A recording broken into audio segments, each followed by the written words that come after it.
'69 Camaro. This one's really cool. This is resto modded. This is running an LS3 engine.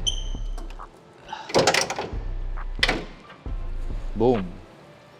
It's so clean.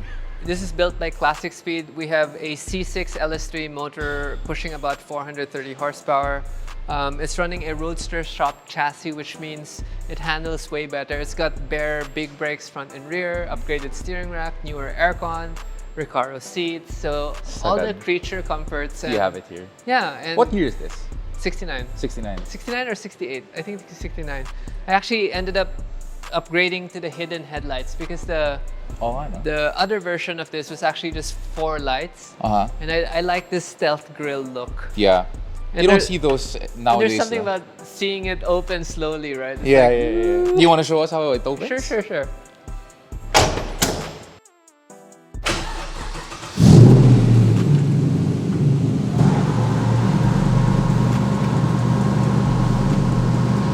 So bad. Ganda.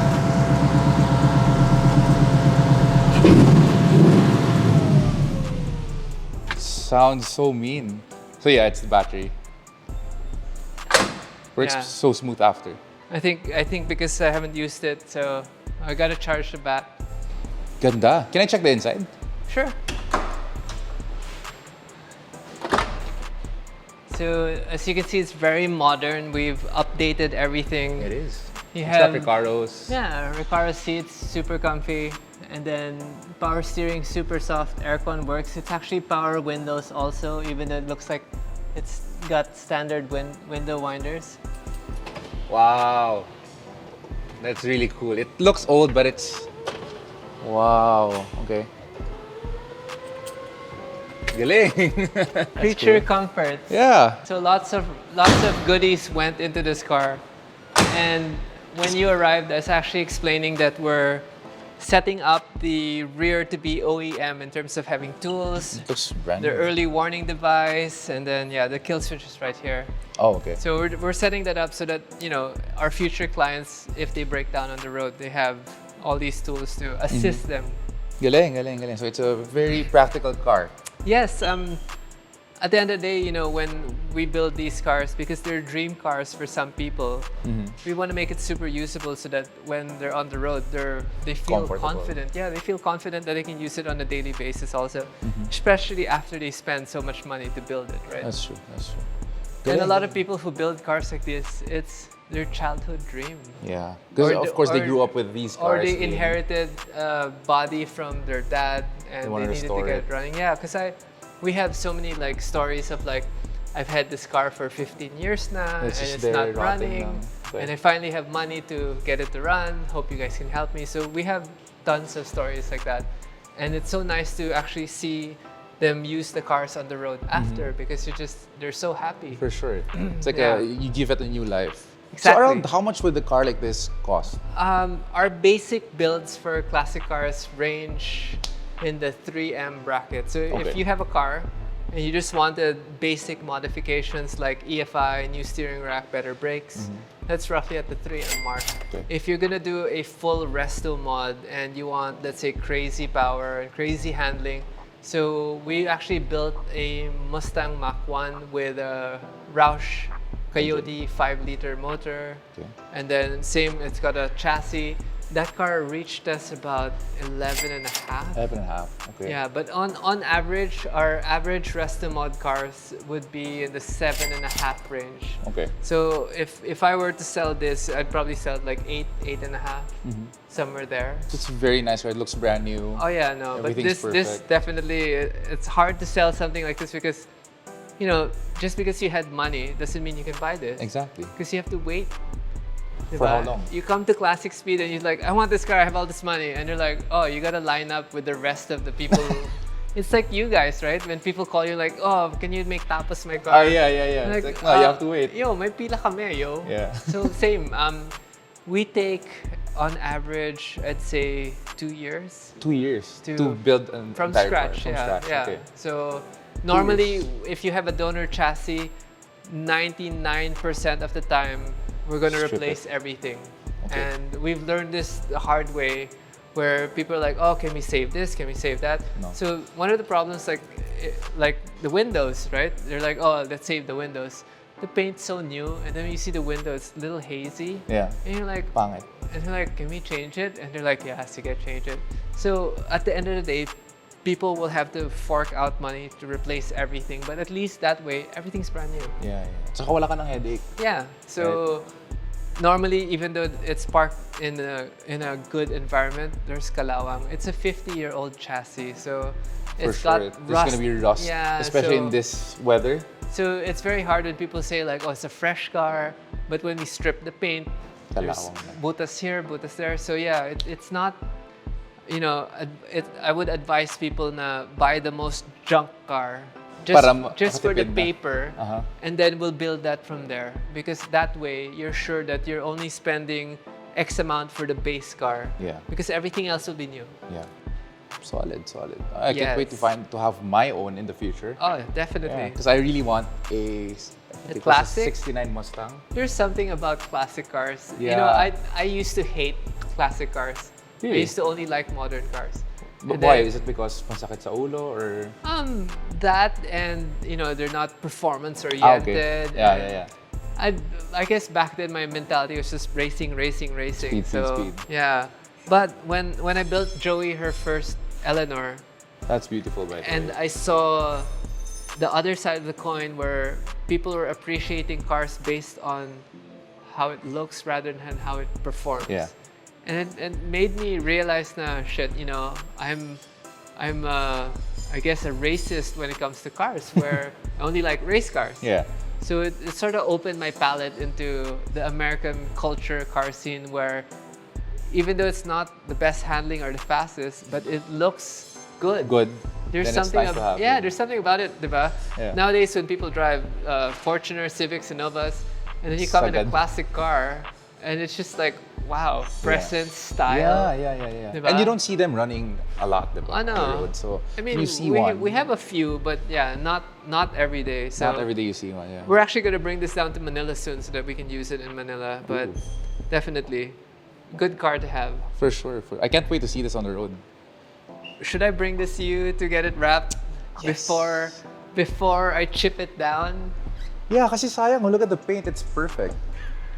And then when we put PPF, it's gonna be more perfect. Yeah, I'll see that soon in the shop. Okay, maybe this is gonna go to second skin. There we go. Let's go. Should we matte film it or no? Just I think PPF? Keep it glossy. Keep it glossy. It looks really nice, especially on this side. You know, normally Camaros, you actually see them. They're gray, they're blue, they're first one in white. They're black. Yeah. And I was like, guys, we gotta go left field here. So you went with white. We want to do something that's never been seen and been done. very unique. And we're like, I haven't seen a white Camaro locally. Everyone always has darker colors in their muscle car. Yeah. And I'm like, let's do white with black trim. Ganda. Diba? Para there's that two-tone panda look. Stormtrooper vibe. Yeah, and I love how it turned out. It looks really nice. Later on, we will be widening this also. Oh, wow. So really? Nothing less stock here. Everything wide body. You'd think this is done already, like you did everything from the ground up. I'm never done. So you just did that so you can widen it after and make it go crazy. Well, so technically the mags that we ordered before were a little wider already. Okay. But because the pito was hitting the big brake, we had to set aside the mags and use another set of mags, which was non-wide. So you have to make it wide so it won't hit the brakes. Yeah. So I ordered the mag kasi we ordered the pitos in the gitna. Okay. So it's kind of weird, it's awkward decision. But if you had a small brake, it would have. lang. Yeah, but because we have the big brakes on it, it didn't work. So sucks. So you have to make it a wide body. I will order the mags later on and do a wide body. Yes. Like this one. Look at this. These cars are work in progress. I haven't run Manta for a year or so. Actually, this is the first time I'm seeing Manta in person. Well, it needs a lot of work. The air suspension is wonky. Had some electrical issues also, but it used to be running. This is a C6, right? This is a ZR1 underneath, actually. A ZR1, so okay. This is 650 horsepower. I do have the C6 variant of it, which we're repairing. Okay. This one we actually converted into sort of a drifter already because we have the hydraulic handbrake, we have the wide steering angle kit, I ended up going with the smaller wheels in case I did go drifting. That So you have more tires. Yeah, save some money on tires. Yeah.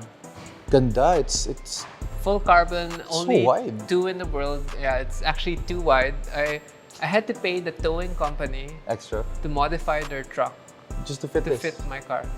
Okay. I Wow. That's basically the first time paid I've heard that. For the extension. of You the can truck. ask Camaro. I paid to. So there's only one truck that can bring this around. There used to be 2. I also paid Auto Transporter before Okay. to modify their truck, but Eric, I think, sort of wound down his business already. Okay. And then I moved to Burns from Camilto. Camilto. So because we moved to Camilto, and I told them I go my problem, and I basically had to pay for the downtime of So the truck, wide. the modification of the truck, Uh-huh. and then after that, yun, biyahe, and it literally just exacto. Sakto. It's really made for this. It was just made to accommodate this wideness. So this is wider than an RWB. This is H1 Hummer wide. It's about Wow, okay. 87 inches in the back. That's crazy. It is too wide. I actually went too crazy with this project. I love it though. But it's a fun track car, and because it's a Corvette, it's so cheap to maintain. Yeah. Grabe. This is the first car I think that I saw that you were building that was. Yes, it was Super wide. one of our flagship Yeah. cars. I didn't know you back then pa when you were building this, no? Yeah, You it's started like- when? This was my old shop pa eh. So this would probably be 2014. 2014. Yeah, Tagal that na. era. It took me a while though. Mm-hmm. I mean, way back in the beginning, we were playing with 3D scanners when it wasn't even a thing. Uh-huh. And we were trying, but at the end of the day, we manually did Did all the everything. curves that you see, all the surfaces, that's all manual. Wow. So the only thing stock on this car is the roof panel. Everything else, the doors have been changed, the side skirts, the running boards, the clamshell hood. Basically, Crazy. everything's been updated. Wild. And there's 2. Where's the other one? LA. LA. Okay. Yes, trying to sell the LA one in case you guys have California viewers. So let's get it to someone who's gonna use it a lot. Huh? Yeah. Yeah. And then my other JDM love, You have Godzilla. always wanted a R32 GTR, Uh-huh. so had a chance to buy it, and this is what we see right now. How long have you had this one? Actually, it's 2022. I bought it early last year. Early last year lang. So pandemic car. Pandemic car. Because the owner didn't have space for it anymore. It's too much cars then. You know, weirdly enough, it was on the market for so long. Really? This one? Yeah. Okay. And the price was decent. It wasn't exorbitant. Yeah. And No one was just no getting it. takers. Okay. Yeah, no takers. And it's ano pa, like fresh pa and everything. I won't say it's fresh. It does need a lot of work. Okay. Like the rear view mirror fell off. Okay. The moldings are all old. Okay. So, and it's my best friend who told me. Struan was basically like, oh, if you're looking for an R32, there's one for sale. It's a GTR. It's well maintained. It comes with XXXX. And then I'm just like, and he's like, but it was posted a long time ago, so I don't know if it's still for sale. Yeah. So he messaged the guy. It's still And the guy available. replies, like, still available. And I have this bad habit of buying things without seeing it. So Yeah. based, Like what's that car that you bought? You based on haven't seen? photos, A lot. like the Baja Bug, bought it without seeing it. The Jet Boat, bought it without seeing it. This one, even the M4, I bought yeah, it the from M4. Emma. It went straight to you before Yeah. I saw it. The GT3 also. Yeah, so, but you know, this car is very special because we have a lot of crazy projects going into this car. It's actually too long to go over. I don't want to I bore feel like you every guys. single car that you have is crazy project. Crazy. Angie. But yes, lots of plans for this, and then you know, through time you'll see the unveiling of it. But I basically am sourcing a gearbox from Albins, Australia. The engine was from the US, from Alpha. And then, you know, the body kit that we're getting is from Japan. The wheels will be worked from Japan also. So it's like Are you going white on this one? super wide. Well, actually, the Pandem kit is sitting over there already. Oh, okay. Yeah, we have a Pandem kit for It's this. ready. It's Okay. ready. But Very exciting. but you know, when I build a car, I like to collect everything. Before you start. Yeah, para when you're working on it, you have the momentum of like Tuloy-tuloy na. yeah, and you feel good when you see the transformation. Yeah, And you're like, you know, as the A-Team says, I love it when a good plan comes together. I heard that. So And It's crazy. Everything here is really crazy. And there's this car that's stripped apart. Oh my God, okay. Victoria. Come on, let's go to my last headache. This is the biggest headache, I think. So watch your step. It's a bit of a war zone here. Wild. This is RWB Victoria. This is the first RWB here in the Philippines, and we built this around 2014 as the first landmark for the first RWB. shop back then.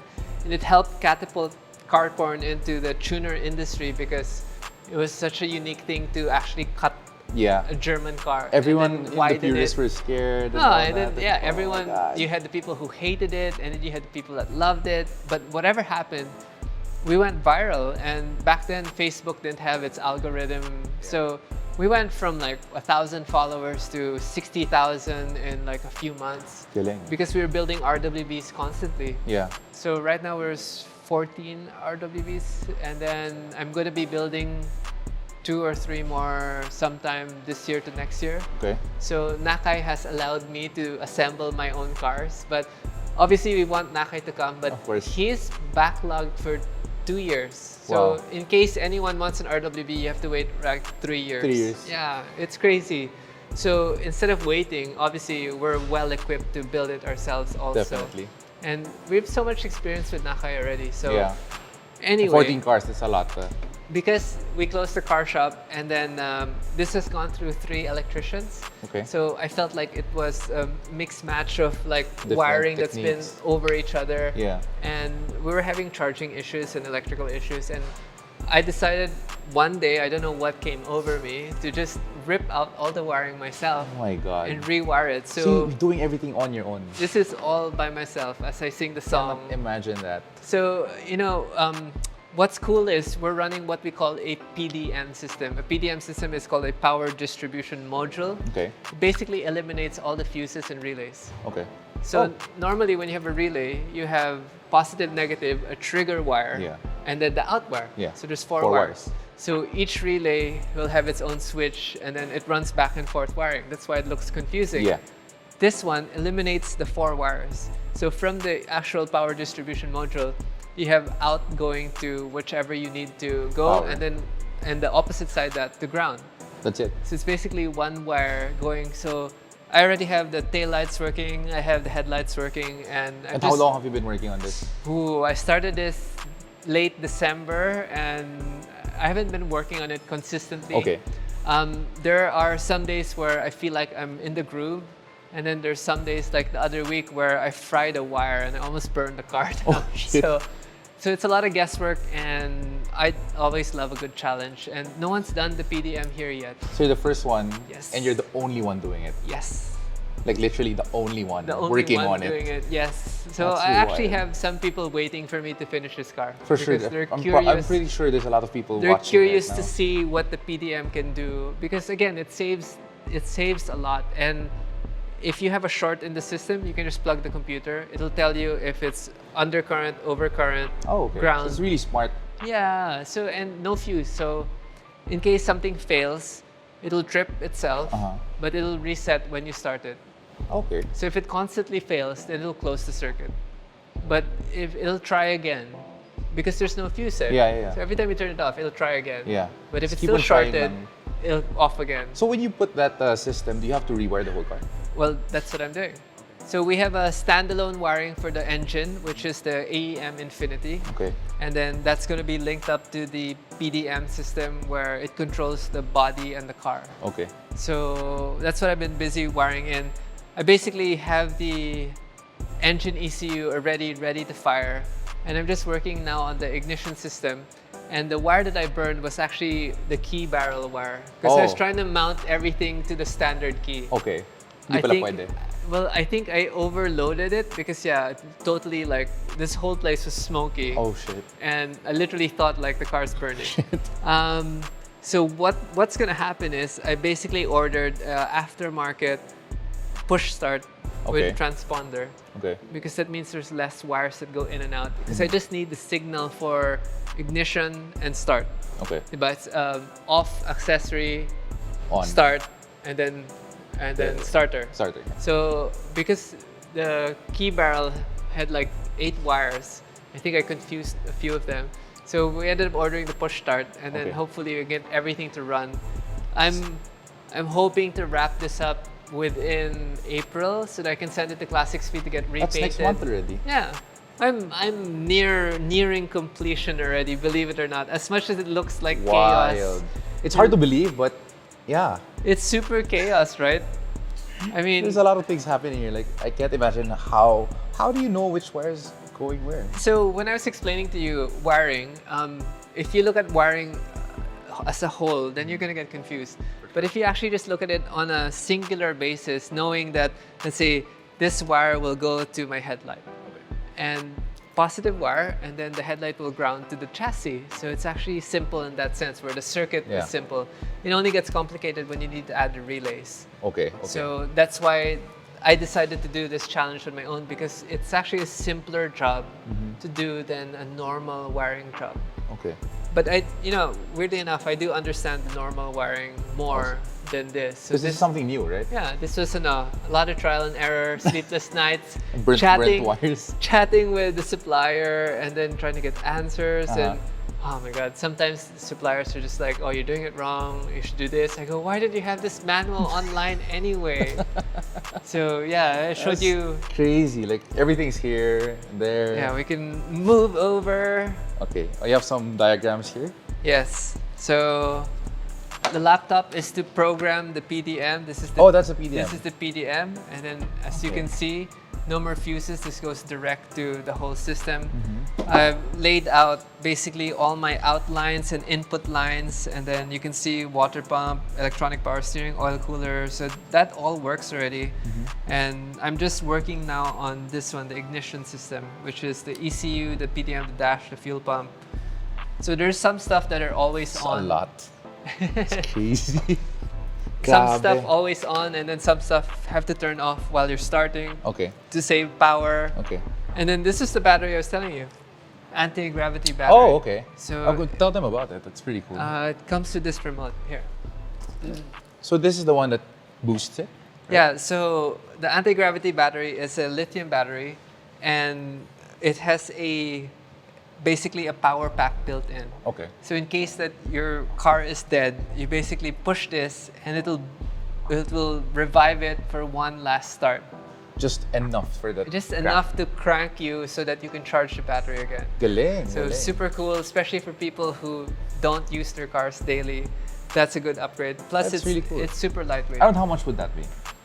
Ooh, I don't remember. Oh, that's a pretty cool battery. I actually have quite a few of them. I'm going to put them on the Porsches also. That's good. You should put them on the Ferrari too. I actually do have a lithium on the 458, but not this one yet. Not that one yet. Yeah, this is a newer version talaga. It's very cool. It's the first time I've heard that. The lithium on the 458 is Braille.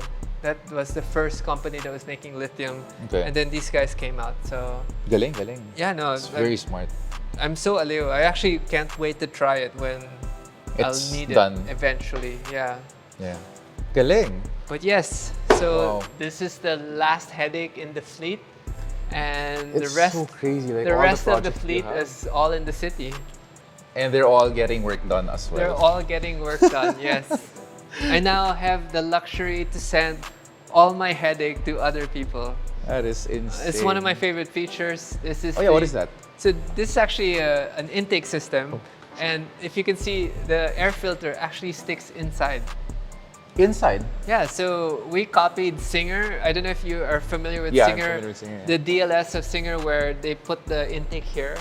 So we actually copied that system. Okay. So the J tubes you have there connects to an air box in the back. Goes straight to the engine. And it's so cold. The air that we're getting compared to when the filter was in the back, tons of difference. More power. More power. That's cool. Yeah, more power and consistently more power. But isn't it loud? Induction noise. Sounds good. Can't beat it. Para sa mga what do you call it? GDM cars. Oh, I have that, yeah. Yeah, like the Simota. Yeah. Dude, I had that on my Pajero. Everyone had a Simota. Yeah, that's the only thing I could afford back then. I used to have a SIR with a B18 C5. Okay. I did that whole route, Mugen, everything. So you're a Honda fan also before? Super. I mean, the whole Barkada all had Lahat. Hondas. At one point, I think we had 5 SIRs and 1 EK, and always in a convoy. Wow, that's... Everyone had like no passenger, one driver, one driver, driver. one driver. Hot Convoy now. lahat. Ah, that's fun. That's fun.